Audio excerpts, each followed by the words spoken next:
I try to be as understanding as I can toward people who have a very different view on life, or at least on political life, than I do. I try to understand why other people feel the way they do, but there are some things that are beyond my comprehension. For instance, in the context of Donald Trump in the United States. We just take one example.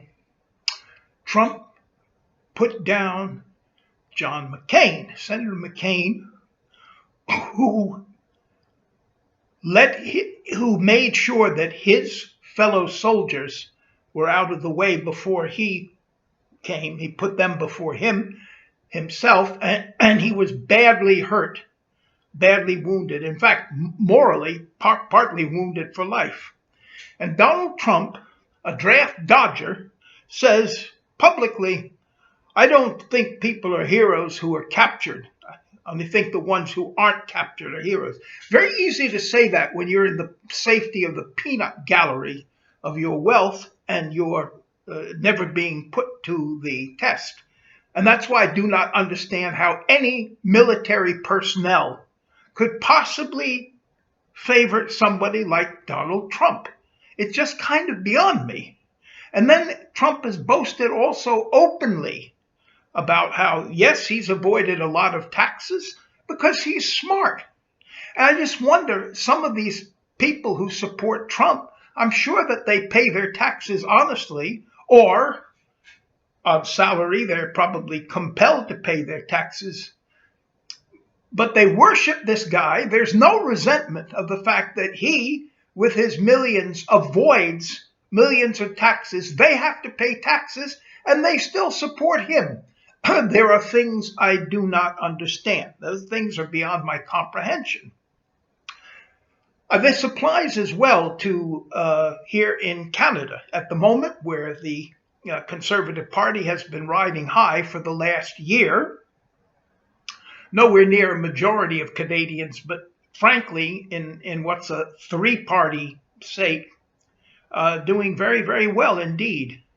And here we have someone like Pierre Poilievre, who's gaining support among labor unions, when Poilievre has a history of anti-union. There's a whole history of this. He supported one time what are called right-to-work laws, so that people in unions did not have to sign for the union fee. Well, I mean, in any organization, you pay a fee, but the idea was that some people wouldn't sign. If the union worked for them to get their benefits, they had to get the benefit as well, even though they hadn't paid into it. And so it would discourage unionism, because people would say, well, why does he get the same addition that we've made by bargaining when he hasn't even paid in? It's a deliberate attempt to weaken the unions. And yet, has Poilievre ever been on a picket line? And yet, Poilievre has opposed anything which would involve changing the taxation system, where it's the very wealthiest who get away with the very most quite legally. And yet, he is gaining in unions, and the New Democratic Party, which was started based on unions, can't seem to get beyond a certain track. And they are the ones who will be on picket lines, and they are the ones who push for things like overdue dental care, overdue pharmacare.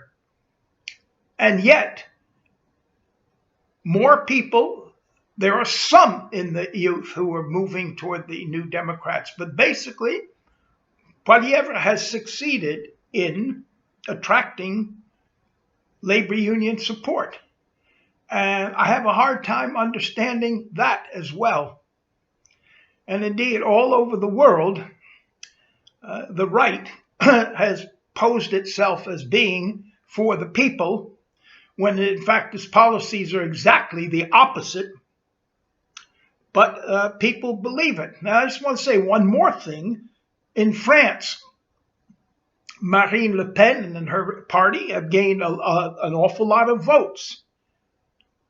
And yet, when there were strikes, it would be the left in France that supported the strikes. And she took no position. She wasn't going to be pro-strike because historically the right is anti-union. And yet, again, in France, a lot of people who used to vote left, particularly in the north of France, now support Marine Le Pen. And I have to admit, with the time that's left to me, I'm going to try to find out more deeply why. But I have to say that sometimes some things at the moment, the way I feel, go beyond my comprehension.